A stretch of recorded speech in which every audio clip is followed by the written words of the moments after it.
Hi, I'm Tracy Ladderette, Colorado's First Lady Fighter Pilot, call sign Jackie O. We're here at Wings Over the Rockies Air and Space Museum in Denver, Colorado. We're getting an inside look at artificial intelligence in aviation.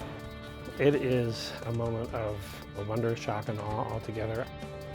We're around the Wright brothers moment. We're in a race for military technological superiority.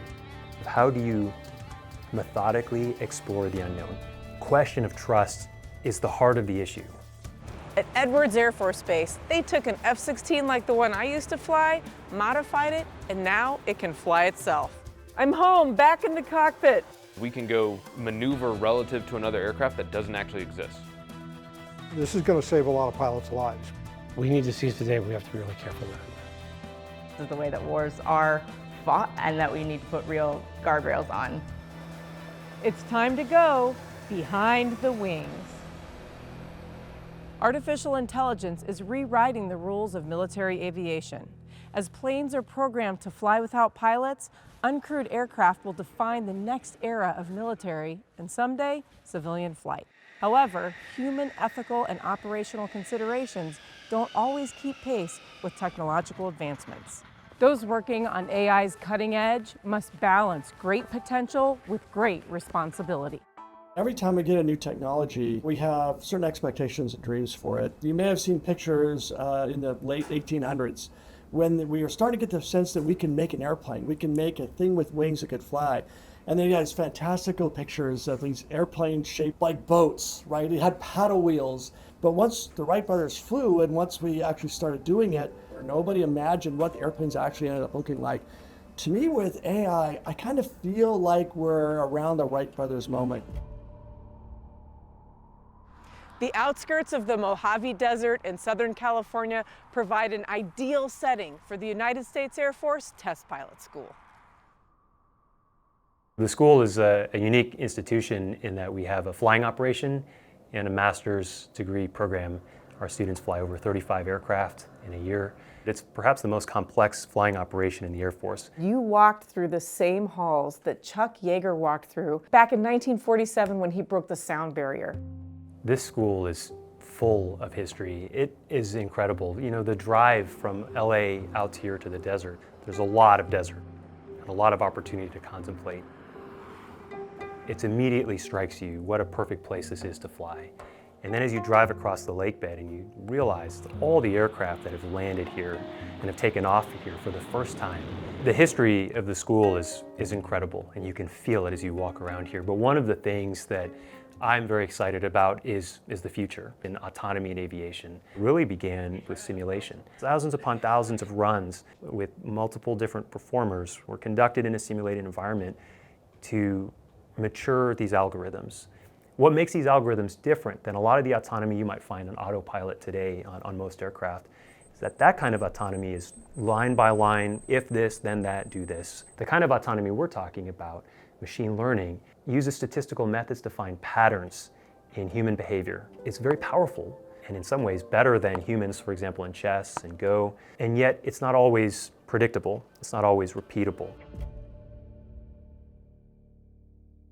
Artificial intelligence is not a new subject. It goes back to the 1950s and 60s, to the mainframes. It predates the internet. And really what changed around 2010 is Moore's Law finally caught up with us, and we were able to get more and more processing, and we were able to do it faster. And suddenly, raw compute capacity caught up with our dreams of the algorithms. It is a moment of wonder, shock, and awe altogether. We need to seize the day. We have to be really careful with it. It would be wonderful if lethal AI weapons never existed. I am confident that somebody will invent them. And if we aren't capable of dealing with them, then we're going to be in trouble. In Washington, D.C., the ethics of military AI are central to the technology's development. Your conception of AI and robots as they relate to the military and warfighting might be sci-fi in your head, but it's actually here. We're becoming increasingly more willing to trust AI. As recently as a few years ago was something that was experimental, but now as AI is getting more sophisticated and prompting people to think of it as something that could be used in the military, that if the military doesn't develop on its own, it will be outpaced in. We have, months, not years, before this becomes a reality. This is something that we should be watching for. This is the way that wars are fought, and that we need to put real guardrails on. The idea of empowering weaponry with AI, that is something that once you create it, you don't take back. You worked at the Pentagon back in the 80s. Autonomy was something that was front of mind. How have we gotten to this place now where AI, where artificial intelligence is really the name of the game? It's been an evolutionary set of technology developments with revolutionary applications.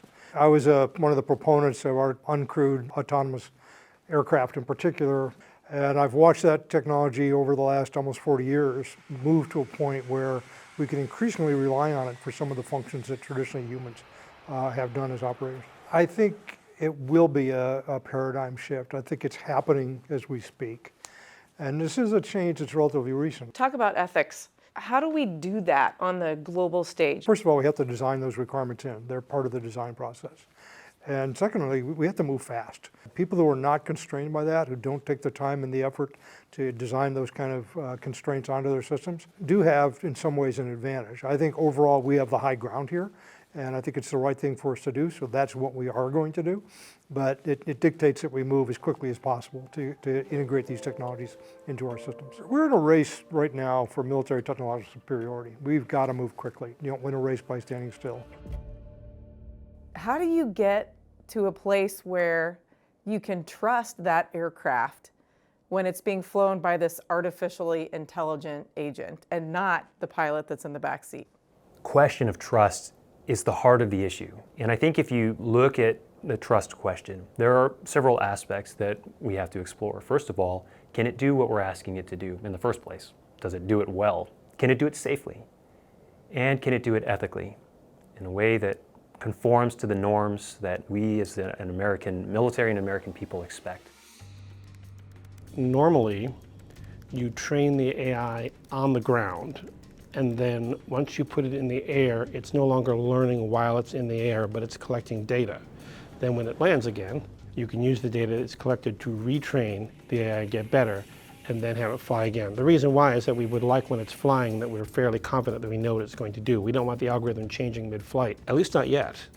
That may be something that comes in the future, but at the moment that's not the cycle we normally use. A lot of what we learn is that we didn't know what we didn't know. It's the unknown unknowns. It looked like it was working well based on all the parameters that we could put on it. But then when they put it in the air, it suddenly will find itself in a position that we weren't prepared for. One of the challenges, of course, in developing simulations is that the reality is very different. And so it was necessary to take it from a training environment in a simulation and move it into the real world. And that's where the X-62 becomes part of the story. So we have here the X-62 Alpha, which is also known as the VISTA. It's a one-of-a-kind national asset. We looked at this aircraft and realized that it would allow us to take these cutting-edge autonomy solutions and to put them into an airborne environment. General White, part of your job is to figure out how to execute our strategic vision by buying or building the things that we need to move forward in the future. How do you even get to a place where you're looking at something like the VISTA, a flying simulator? So I think VISTA is a great example of how we're working to evolve technology over time to meet our needs. And it's that first step towards building that trust with our operators. We're verifying that this autonomy is going to work the way we wanted it to. When we think about autonomy as an Air Force, we want it to be platform agnostic. So I should be able to take autonomy off of an F-16 and put it on any platform. VISTA is our first step on that journey, and we're going to continue to evolve that over time. At Edwards Air Force Base, a revolution is taking place in AI-piloted aircraft. At first glance, this F-16 looks a lot like the one I used to fly, but when you look close, there are a whole lot of differences. Demon, we don't even call this an F-16 anymore. It's now an X-62 VISTA. So what's new? The VISTA stands for the Variable In-Flight Simulator Test Aircraft. It's designed to be a research test bed for experimental flight controls and autonomy algorithms. So inside and out, it's a whole lot different than an F-16. Can we take a closer look? Yeah, let's go. All right. So Demon, simulators are usually something we use inside. So what exactly is a flying simulator? The X-62A can actually simulate the motions of any aircraft that I can model. So what that means is a pilot sitting in the front seat here, when they pull back on the control stick, it's going to feel like they're flying a 747 or the space shuttle or a T-38 or any number of aircraft that we can program into this simulator. So the F-16 is the smallest fighter in our inventory. How do you simulate larger aircraft like the F-35 or, like you mentioned, an airliner-size aircraft? Well, although the F-16 is one of the smallest aircraft in our inventory, it is also one of the most maneuverable aircraft. And so anything that isn't as maneuverable as an F-16, I can simulate because I have the ability to make those motions and those dynamics with this aircraft. So you're a test pilot school and you have students, only in this case, it sounds like the student is the AI agent. Whenever we're out testing new autonomy algorithms, we always have two humans on board. We have a safety pilot who's one of our most skilled instructor pilots, and we have a system operator who knows how to operate the autonomy systems on this aircraft. Is it true that you actually took out the gun because you needed more room for computers? This aircraft doesn't need a weapon because it's not a combat aircraft, it's a research test bed. We removed the gun and replaced it with all of our research computers so that we have the computing power to run our autonomy and to run our in-flight simulator. So I know a lot of the magic happens on the inside, but let's take a quick look at the back. So a lot of it's the same as a regular F-16. The tails are the same size as an F-16, although the software inside the jet can move these in ways that a normal F-16 can't.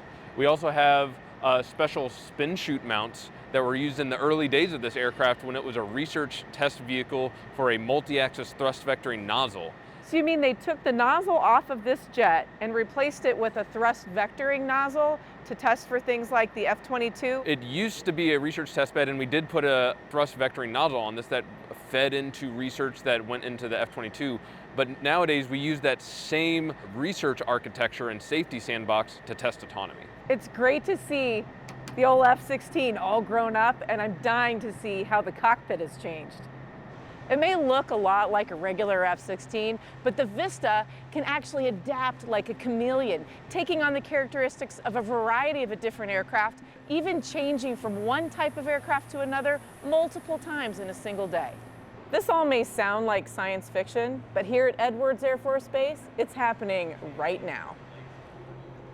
So Evil, I understand you actually fly this aircraft from the back seat. How does the AI fit into all that? So the AI lives in a computer in the back of the airplane, and the front seater is mostly charged with connecting it all up to the jet. And then meanwhile, I'm just sitting back there making sure that's all going right and taking over whenever I need to for safety. So the front seater then is typically like a flight test engineer? The front seater can be a flight test engineer, but later on, as the system is working right, we will put a fighter pilot in the front seat who's got all that expertise on that, so they could sit there and observe how the airplane is handling, how the AI is doing its job. So we'll go ahead up to the cockpit and show you how they changed this airplane to make that possible. I'm home, back in the cockpit. This is amazing. So it feels like I'm sitting in my old F-16 cockpit, but this entire aircraft has been reconfigured for research. The setup that allows us to do that makes it very easy for me to take control of the airplane in the back no matter what, makes it easy to kind of replace you with the AI. My job in the back hasn't changed. I'm still there to turn the system off and then fly the F-16 and just keep things safe. So there's always a human on board so that you can test the AI in a very safe environment. So we're testing these at a very early stage. And what we see is fascinating. We have this problem, and that problem is we train these AIs in a simulator, and then we take them out and put them in the real world in this machine. But to watch how the AI fails, and then to see how quick they change the training and then change the parameters that the AI works in. So we're kind of growing the AI in the airplane. With the walk around complete, it's time to throttle up and go fly. Fights on. We're headed into the flight brief where they'll review the plan for the day. So the objective for today is we're going to test Agent Bravo on the X-62A VISTA, and we're going to test it in a number of different basic fighter maneuver configurations. All right, great. So let's go through the test flow. Next up is going to be test point 1. Once I give you that indication, you're going to request the test points. You're going to go ahead and start the data recording. You're going to select the test point, and then you're going to wait for that agent to load. And after that, it's fights on and the AI is in control. Today we're doing a virtual target. So what we're expecting to see is we're set up and we're in a turn like this. Once everything is ready to go, when we engage, now our airplane with the AI controlling is going to do some sort of defensive maneuver, while the other agent virtually will be dogfighting with it. Just make sure we turn off the simulation before we land so that you're landing a normal F-16, and then we're ready to go. I'll meet crew at the desk in 10 minutes. I'll see you there, and we'll have a good sortie. I can't wait to see this thing fly.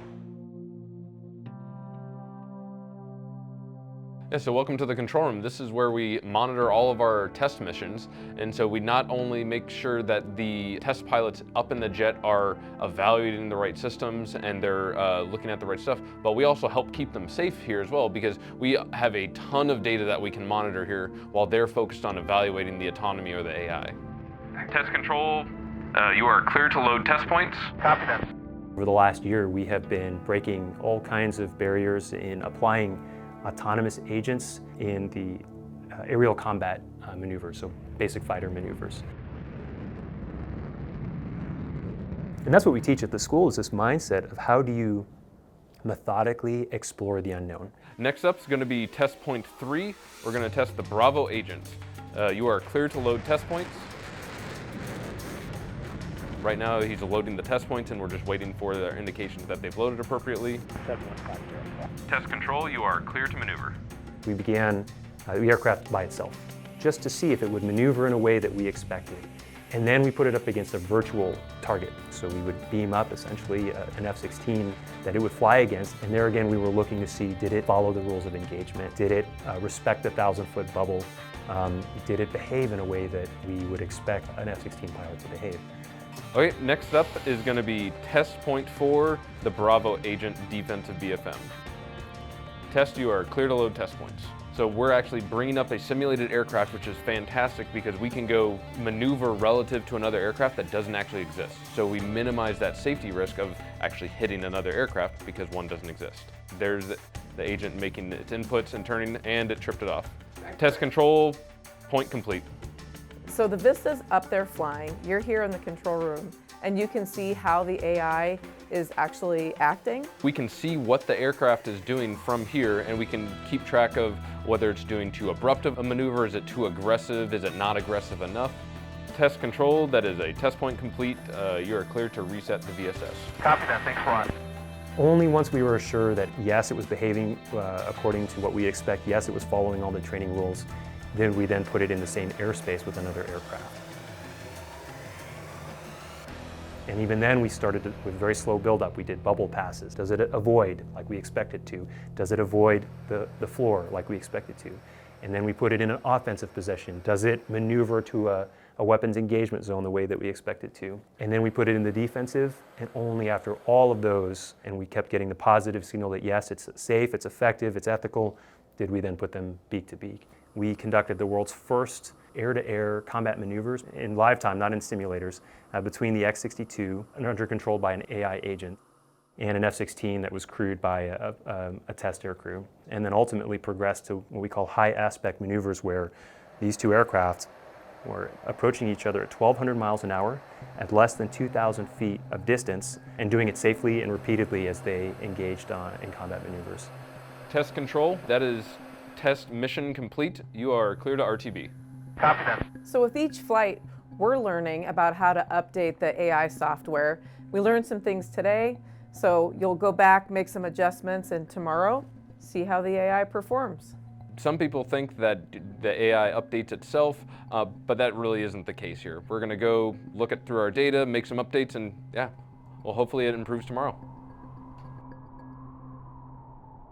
You're on the cutting edge of AI. Tell me a time when this really blew your mind. Well, years ago, when we first started putting these agents in here, I was flying one of these things, and I come back down, and we're in debrief, and one of my engineers who was in the control room, he says to me, "Hey, Evil, these dudes, they were like practically in tears, because these people had spent years and years of their life working on these things.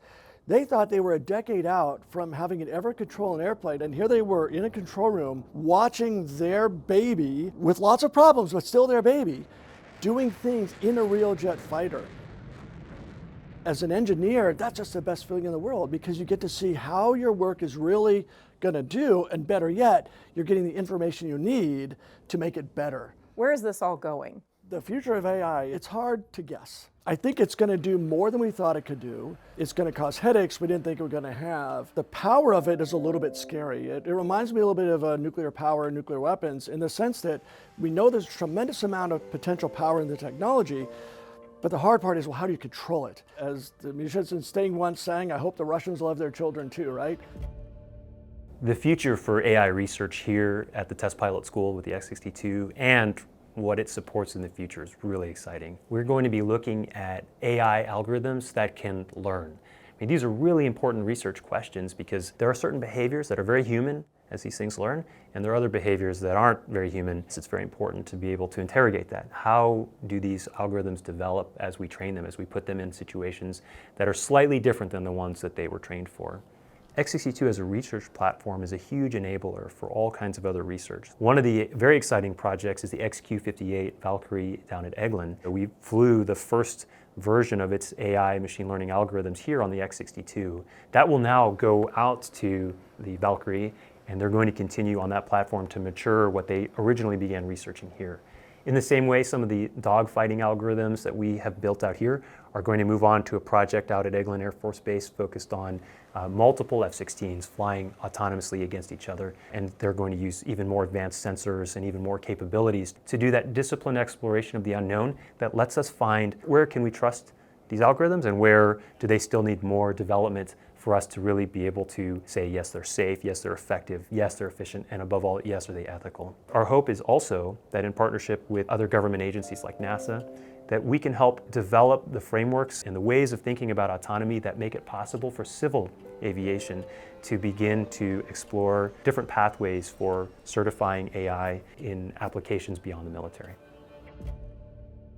It's you're riding the bicycle and slowly holding hands with it, and eventually you let the bicycle go. We are finally at that point, I think, for some of them, letting the hands off the bicycle go, but that's not going to be good enough.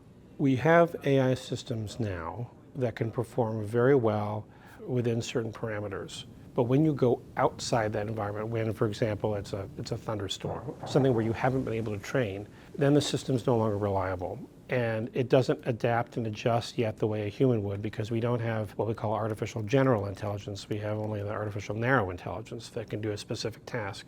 And the problem is that the number of different ways that a situation can be complicated, well, for a car, it's one thing. For an aircraft with 3 dimensions is another thing. Now put aircraft in battle with enemies moving at you in the electromagnetic spectrum. The dimensionality multiplies and it becomes almost impossible to train for every circumstance. I'm one of the skeptics that believes that the current generation of AI machine learning, although we have a lot of ways to go, we can start to see the limits to where it can get to, and probably another revolution beyond that would be necessary to get us to a place where we can really do the sort of advanced AI that we're dreaming of now.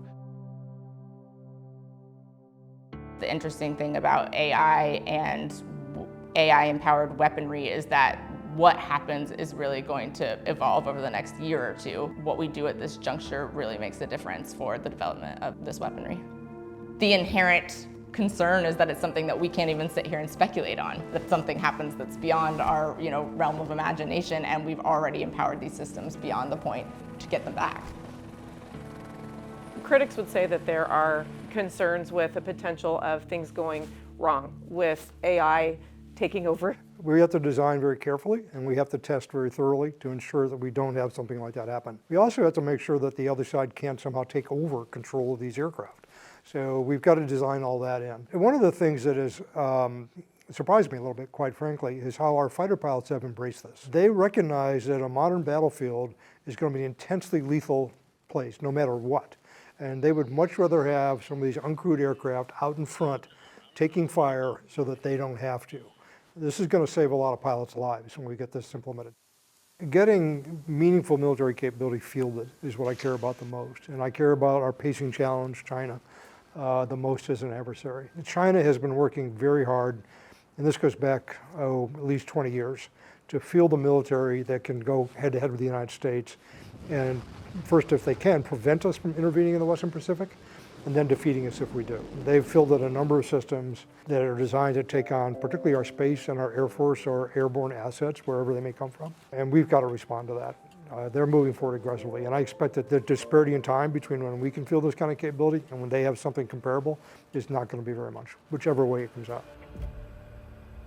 How do you think the role of the fighter pilot is going to change over the years? So I think there's still going to be fighter pilots and combat aircrew for a number of years. We're still just broaching the capability of what AI can handle, and we are taking those, safe, ethical steps to make sure that it behaves as we expect it to behave before we really use it in a more wide sense. So technically integrating AI into older systems, those are difficult challenges, but they're all doable. They're not really unique to AI. I think one of the real difficulties with AI is on the human side. People are uncertain whether to trust it. I think we still are at the beginning of AI. I think what AI can do today will, even in 3 or 4 years, look so mundane we won't even call it AI anymore.